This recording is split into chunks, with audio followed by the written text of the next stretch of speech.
गांव के बीचों बीच एक बड़ा सा घर होता है जहां एक परिवार रहा करता था जिसमें श्यामू और सीमा रहा करते थे। श्यामू के घर में उसके माता पिता और उसका बड़ा भाई भी अपनी पत्नी के साथ रहा करते थे। श्यामू का बड़ा भाई राजीव शहर की एक बड़ी कंपनी में काम किया करता था, इसलिए उसका रहन सहन भी वैसा ही होता है। वहीं दूसरी तरफ श्यामू बिल्कुल सिंपल स्वभाव का होता है जो गरीबी में ही अपना गुजर बसर किया करता था। श्यामू की पत्नी सीमा श्यामू का हर कदम पर साथ दिया करती थी। उन दोनों की जिंदगी गरीबी में भी खुशी से बीत रही होती है। श्यामू के माता पिता को गरीबी से चिढ़ होती है। उन्हें तो अमीरों वाली जिंदगी ही अच्छी लगती है और वो अमीरों की तरह ही अपना जीवन जीते हैं। एक दिन उनका बड़ा बेटा अपने माता पिता और सबके लिए बहुत सारे गिफ्ट लेकर आता है। माँ, बाबूजी, देखिए मैं आप दोनों के लिए अच्छे कपड़े लेकर आया हूँ।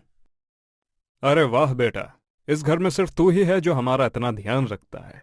श्यामू को तो हमारी कोई चिंता ही नहीं है। ना तो उसने कोई पढ़ाई की और ना कोई अच्छी नौकरी करता है। ये तो बस मजदूर बनकर ही रह गया है। श्यामू अपने पिता के ताने चुपचाप सिर झुकाकर सुनता रहता है और करता भी क्या बेचारा। पर उसकी पत्नी सीमा से नहीं सुना गया। वो बोलती है, बाबूजी ये पूरे दिन तो खेत में मेहनत करते ही हैं। अगर आप अपने बेटे को हौसला नहीं देंगे तो वो कैसे तरक्की करेंगे। जब माता पिता ही ऐसे ताने मारेंगे तो बाहर वाले तो बोलेंगे ही ना। आपको अपने बेटे को सपोर्ट करना चाहिए।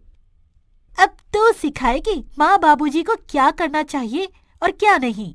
वो हमसे बड़े हैं, उन्हें सब पता है, समझी। सीमा कुछ बोल पाती इससे पहले ही श्यामू ने इशारे से उसे मना कर दिया। हाँ, सीमा भाभी सही कह रही हैं। माता पिता तो हमेशा अपने बच्चों की भले की ही बात करते हैं। अरे बाबूजी, आप इन दोनों को छोड़ो।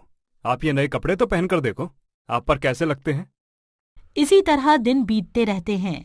श्यामू पूरे दिन मेहनत करता है, पर ना तो उसके माता पिता कुछ उसकी मदद करते हैं और ना ही उसका बड़ा भाई, बल्कि उसे हर बात पे कुछ न कुछ सुनाया करते हैं। राजीव शहर से पैसे कमा के लाता था, इसीलिए उसकी बहुत तारीफ हुआ करती थी। एक दिन की बात है। श्यामू, ये मैं क्या सुन रहा हूं? तुमने चोरी की है। देख तेरा बड़ा भाई कितने गुस्से में है। चोरी? कैसी चोरी? मैंने कोई चोरी नहीं की। देख श्याम, तू झूठ मत बोल। पहले ही लोग तुझे नकारा बोलकर बाबूजी को ताने मारते हैं और अब तू चोरी भी करने लगा। तूने मेरे पर्स में से पैसे क्यों निकाले? बहुत हो गया श्याम, अब तू चोरी भी करने लगा। मुझे तुझसे ऐसी उम्मीद नहीं थी। अब बस बहुत हुआ। अब तू उस घर से चला जा और बाहर रहकर अपना जीवन बिता। इस घर में तेरे लिए कोई जगह नहीं है। चला जा यहाँ से। सही कहा आपने श्यामू बेटा, तूने हमारा बहुत नाम खराब किया है। वो तो तेरे बड़े भाई राजीव ने हमारी इज्जत बचा रखी है। उसने घर का बड़ा लड़का होने का फर्ज निभाया है, पर तूने तो आज तक हमारा सर झुकाया ही है। बस अब तुम अपना रास्ता अलग बना लो। यहाँ तुम दोनों की अब कोई जरूरत नहीं है। अपने माता पिता से ऐसी बातें सुनकर श्यामू और सीमा का दिल टूट जाता है। वो जानते थे कि उनके पास और कहीं कोई ठिकाना नहीं है, लेकिन फिर भी वो अपने माता पिता की बात मानकर घर छोड़ने का फैसला कर लेते हैं। माँ, बाबूजी, आप लोग मेरे भले के लिए ही ये सब कर रहे होंगे। अपने माता पिता की आज्ञा मानना मेरा फर्ज है। चलो सीमा, चलते हैं। दोनों घर से निकल जाते हैं। श्यामू और सीमा गांव से बाहर एक टूटी फूटी झोपड़ी किराए पर लेकर रहने लगते हैं। अब उनके पास खाने पीने के लिए भी बहुत कम सामान होता है। देखा जी आपने, अपना तीर सीधा जाकर निशाने पे लगा है।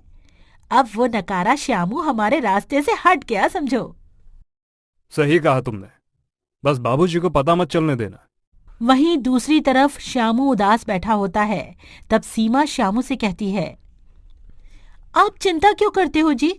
हम दोनों फिर से खूब मेहनत करेंगे और फिर से अपनी नई जिंदगी बनाएंगे और अपने सपने पूरे करेंगे।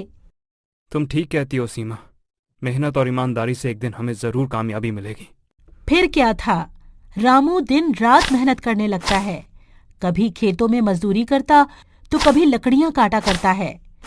सीमा भी पास की एक महिला के साथ सिलाई का काम सीखने लगती है। दोनों की जिंदगी मुश्किलों से भरी पड़ी होती है, पर वो हार नहीं मानते हैं। भाभी, मेरे पति बाहर मेहनत करते हैं, मेरा भी तो फर्ज बनता है ना कि मैं भी उनकी मदद करूं। क्या आप मुझे भी सिलाई कढ़ाई का काम सिखा सकती हो?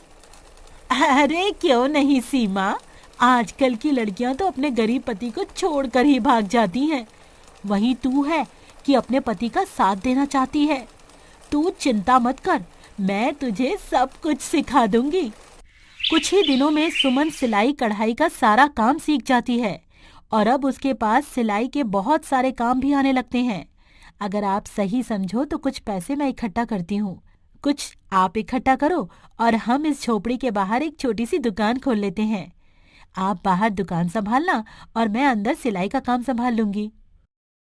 अरे वाह सीमा, ये तो बहुत ही अच्छा सुझाव है।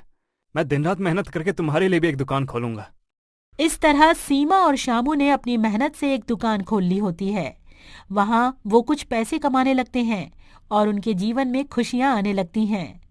एक दिन सीमा शामू से कहती है, जी देखा आपने, अब हमारी हालत पहले से काफी ठीक हो गई है। मुझे तो यकीन है कि हम एक दिन अपने सारे सपने जरूर पूरे कर लेंगे। सीमा, तुम्हारी मेहनत ने ही मुझे ताकत दी है। हमारे पास कुछ नहीं था, तुम्हारी मेहनत और भरोसे ने ही हमें यहाँ तक पहुँचाया है। इस तरह दोनों की मेहनत रंग लाती है और समय के साथ उन दोनों की दुकान धीरे धीरे बड़ी हो जाती है।